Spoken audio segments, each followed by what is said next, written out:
السلام علیکم، آداب۔ زد نیوز کے نیشنل انٹرنیشنل نیوز میں آپ کا خیر مقدم کرتے ہیں۔ ہم آگے بڑھنے سے پہلے نظر ڈالیں گے سرخیوں پر۔ امریکہ سے تعلق رکھنے والی معمر خاتون نے 104 سال کی عمر میں اسکائی ڈرائیونگ کر ایک نیا ریکارڈ قائم کیا اور اس کے کچھ روز بعد چل بسی۔ مقامی میڈیا کی رپورٹ کے مطابق میانمار کی فوجی جنتا پر پناہ گزینوں کے کیمپ پر حملہ کرنے کا لگا ہے الزام، جس کیمپ میں کم سے کم 29 افراد ہوئے ہیں ہلاک۔ فلسطینی تنظیم حماس کے ذریعے اسرائیل پر کیے گئے حملوں میں تشویشناک حالات پیدا، اسرائیل نے بھی جنگ کا کر دیا اعلان اور چند دنوں کی جنگ میں ہی تقریباً 2000 افراد سے زائد ہو چکے ہیں ہلاک۔ عرب وزرائے خارجہ نے غزہ میں جنگ بندی کرانے کے لیے عالمی برادری سے فوری کارروائی کا کیا مطالبہ۔ اردن کے فرمانروا شاہ عبداللہ ثانی کا بڑا بیان، کہا اسرائیل کے ساتھ ساتھ ایک آزاد فلسطینی ریاست کے قیام کے بغیر مشرقی وسطی میں امن ممکن نہیں۔ اسرائیل کے غزہ میں حماس کے اہداف پر گولی باری جاری، جس کے بعد پورا شہر ملبے کا ڈھیر بن گیا۔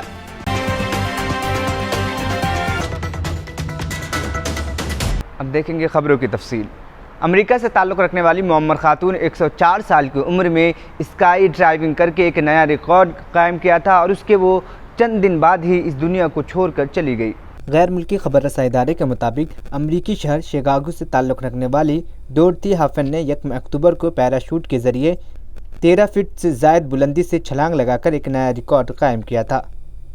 ہوفنس کے قریبی دوست نے میڈیا کو بتایا کہ پیر کی صبح ڈورتھی شکاگو میں واقع سینئر لیونگ کمیونٹی یعنی بزرگوں کے شہریوں کی رہائش گاہ میں مردہ پائی گئی تھی۔ ڈورتھی ہافنس کو امید تھی کہ اسکائی ڈرائیونگ کرنے والی معمر ترین شخصیت ہونے پر ان کا نام ورلڈ ریکارڈ میں شامل کیا جائے گا۔ انہوں نے اپنے دوست ڈورتھی کے بارے میں بتایا کہ وہ ہار ماننے والی نہیں تھی، وہ زندگی میں آگے بڑھتی گئیں، ان میں شاندار طاقت تھی، وہ ذہنی طور پر بہت مضبوط تھی، وہ ایسی نہیں تھی کہ دوپہر کو قیلولہ کرے یا کسی اشیاء کے تقریب میں نہ آئے، وہ ہر جگہ جاتی تھی، ہر جگہ موجود رہتی تھی۔ ڈورتھی ہافنس ویسے تو واکر کے سہارے چلتی تھی، لیکن 1 اکتوبر کو انہوں نے اپنی زندگی میں دوسری مرتبہ اسکائی ڈرائیونگ کی اور اس پر وہ انتہائی خوش تھی۔ پہلی مرتبہ انہوں نے 100 سال کی عمر میں اسکائی ڈرائیونگ کا تجربہ حاصل کیا تھا۔ اس مرتبہ انہوں نے ریاست ایلونیا میں ایک انسٹرکٹر کی مدد سے یہ کامیابی حاصل کی تھی۔ اسکائی ڈرائیونگ کے بعد ڈورتھی ہافنس انتہائی پرجوش تھی اور انہوں نے اپنے جذبات کا اظہار کرتے ہوئے کہا تھا، عمر محض ایک عدد ہے۔ آس پاس قبل 2022 میں سویڈن کی ایک 3 سالہ لینا نے بھی اسکائی ڈرائیونگ کی تھی اور ان کا نام بطور معمر ترین شخص ورلڈ ریکارڈ میں درج کی گئی تھی۔ ڈورتھی ہافنس کی اس کامیابی پر شکاگو کے اسکائی ڈرائیونگ کے ادارے نے کہا تھا کہ وہ ان کا نام گنیز ورلڈ ریکارڈ میں شامل کروانے کی کوشش کریں گے۔ مقامی میڈیا رپورٹ کے مطابق میانمار کی فوجی جنتا پر پناہ گزینوں کی کیمپ پر حملہ کرنے کا الزام لگایا گیا ہے، جس میں کم از کم 29 افراد کے ہلاک ہونے کی خبر موصول ہوئی ہے۔ پیر کے روز شمالی ریاست کاچن میں ایک پناہ گزین کیمپ پر توپ سے کیا گیا حملہ۔ یہ مبینہ حملہ سن 2021 کی فوجی بغاوت کے بعد شہریوں پر ہونے والی انتہائی ہلاکت خیز حملوں میں سے ایک ہے۔ غیر ملکی خبر رساں ادارے کے مطابق وہاں کے ایک جنرل نے کہا کہ ہمیں 29 لاشیں ملی ہیں، جن میں بچے اور بوڑھے شامل ہیں، 56 افراد زخمی ہیں۔ حملے کی نوعیت کے حوالے سے مقامی میڈیا نے مختلف رپورٹیں شائع کی ہیں۔ کچھ نے بتایا کہ جنگی طیاروں نے بم گرائے ہیں، جبکہ دیگر ذرائع نے دعویٰ کیا ہے کہ ڈرون اور توپ خانوں کو استعمال کیا گیا۔ اسی طرح حملے کے اسباب بھی اب تک واضح نہیں ہو سکے۔ مقامی میڈیا نے پناہ گزین کیمپوں کی تصاویر شیئر کی ہیں، جہاں امدادی کارروائیاں جاری ہیں۔ کاچن ہیومن رائٹس کا کہنا ہے کہ ہلاک ہونے والے میں 13 بچے شامل ہیں، جبکہ 60 افراد زخمی ہیں۔ دوسری طرف IA نے بتایا ہے کہ 42 افراد کاچن ریاست کے ایک اسپتال میں زیر علاج ہیں۔